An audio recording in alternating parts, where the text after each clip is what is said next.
Hi friends, ನಮಸ್ತೆ. Welcome to Shri vloggers and friends. ನಾನು ನಿಮ್ಮ ಯಶಸ್ವಿನಿ ದೀಪಕ್. ಇವತ್ತು ಮತ್ತೊಂದು ಸಿಂಪಲ್ ಆದ ರೆಸಿಪಿ ಜೊತೆ ನಾನು ನಿಮ್ಮ ಮುಂದೆ ಬಂದೀನಿ. ಹಾಗಾದರೆ ಬನ್ನಿ ನೋಡೋಣ ರೆಸಿಪಿ ಯಾವುದು, ಹೇಗೆ ಮಾಡೋದು, ಏನೇನು ಇಂಗ್ರೀಡಿಯೆಂಟ್ಸ್ ಬೇಕು ಅಂತ. ಮೊದಲಿಗೆ ಇದ್ರ ಹೆಸರು ಟೊಮೆಟೊ ಈರುಳ್ಳಿ ಗೊಜ್ಜು.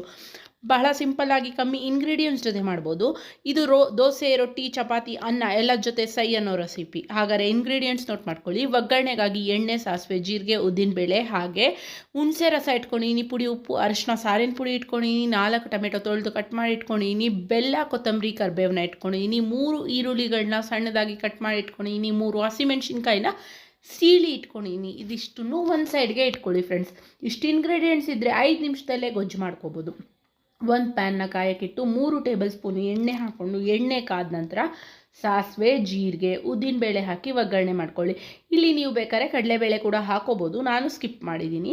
ನಂತರ ಇದು ಒಗ್ಗರಣೆ ಆದಮೇಲೆ ಈಗಾಗಲೇ ಹೆಚ್ಚಿಟ್ಟಿರೋವಂಥ ಈರುಳ್ಳಿ, ಹಸಿಮೆಣ್ಸಿನ್ಕಾಯಿನ ಸೇರಿಸ್ಕೊಳ್ಳಿ. ಒಂದು 2 ನಿಮಿಷ ಮೀಡಿಯಮ್ ಫ್ಲೇಮಲ್ಲೇ ಫ್ರೈ ಮಾಡಿ.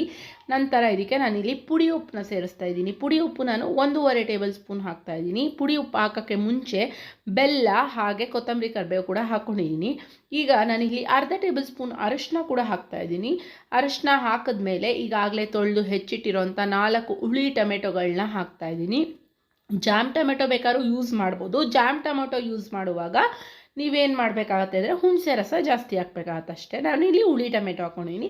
1/4 ಲೋಟ ನೀರು ಹಾಕ್ತಾ ಇದ್ದೀನಿ ಅದಕ್ಕೆ. ಬಿಕಾಸ್ ನೀವು ಏನು ಮಸಾಲೆ ಹಾಕಿರ್ತೀರಾ ಮತ್ತು ಟೊಮೆಟೊ ಬೇಯೋಕ್ಕೆ ಎಲ್ಲದಕ್ಕೂ ಒಂದು ಸ್ವಲ್ಪ ನೀರು ಬೇಕಾಗುತ್ತೆ. ನೋಡಿ, ಇಲ್ಲಿ 1 ಟೇಬಲ್ ಸ್ಪೂನ್ ಸಾರಿನ ಪುಡಿ ಕೂಡ ಆ್ಯಡ್ ಮಾಡಿದೆ.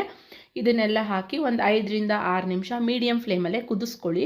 ಇದು ಕುದ್ದು ಟೊಮೆಟೊ ಕೂಡ ಮೆತ್ತಗಾಗುತ್ತೆ, ಹಾಗೆ ಮಸಾಲೆ ಕೂಡ ಬೇಯುತ್ತೆ. ಇದು ಒಂದು 5-6 ನಿಮಿಷ ಆದಮೇಲೆ ಒಂದು 2 ಟೇಬಲ್ ಸ್ಪೂನ್ ಹುಣಸೆ ರಸ ಹಾಕಿದ್ದೀನಿ.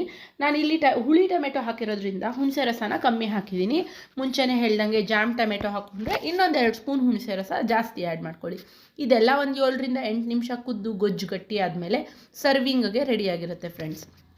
ಬಹಳ ಸಿಂಪಲ್ಲಾಗಿ ರುಚಿಯಾಗಿರುವಂಥ ಚಪಾತಿ, ದೋಸೆ, ರೊಟ್ಟಿ, ಅನ್ನ ಎಲ್ಲದ್ರ ಜೊತೆನೂ ಮ್ಯಾಚ್ ಆಗುವಂಥ ಒಂದು ರೆಸಿಪಿ ಹೇಳ್ಕೊಟ್ಟಿದ್ದೀನಿ. ಹೀಗೆ ಮುಂದೆ ಮತ್ತಷ್ಟು ಹೊಸ ರೆಸಿಪಿಗಳ ಜೊತೆ ನಾನು ನಿಮ್ಮ ಮುಂದೆ ಬರ್ತೀನಿ. ಈ ವಿಡಿಯೋ ನೋಡೋದಕ್ಕಾಗಿ ಧನ್ಯವಾದಗಳು. ನೀವಿನ್ನೂ ನನ್ನ ಚಾನಲ್ ಸಬ್ಸ್ಕ್ರೈಬ್ ಮಾಡಿಲ್ಲ ಅಂದರೆ ಈ ಕೂಡಲೇ ಸಬ್ಸ್ಕ್ರೈಬ್ ಮಾಡಿ, ಲೈಕ್ ಮಾಡಿ, ಶೇರ್ ಮಾಡಿ, ಕಮೆಂಟ್ ಮಾಡಿ, ಹಾಗೆ ಪಕ್ಕದಲ್ಲೇ ಕಾಣಿಸೋ ಬೆಲ್ ಐಕಾನ್ ಬಟನ್ನ ಪ್ರೆಸ್ ಮಾಡಿ. Please wait for my next video.